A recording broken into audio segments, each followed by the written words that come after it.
এই যে আমাদের আজকে রবিবার, আজ রান্না হয়েছে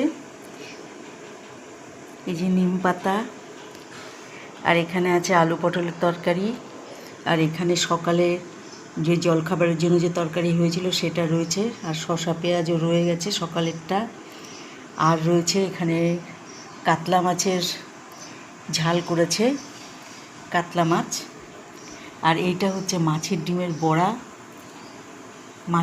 বড়া, আর এইখানে দুধ জাল দিয়ে রেখেছে, যেটা আমি খাই ছানাটা সেটা রেখে দিয়েছে। তাহলে আমাদের খাবার দাবার আজকে হয়েছে এই। কেমন হয়েছে বন্ধুরা? আর ওটার মধ্যে রয়েছে সকালের দুটো রুটি রয়ে গেছে, খাওয়া হয়নি, রয়ে গেছে।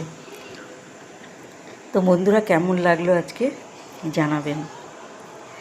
আশা করি আপনারা একটা লাইক এবং সাবস্ক্রাইব অবশ্যই করবেন। তাহলে আজকের মতো রইল, দেখা হবে আবার পরের ব্লগে। Thank you.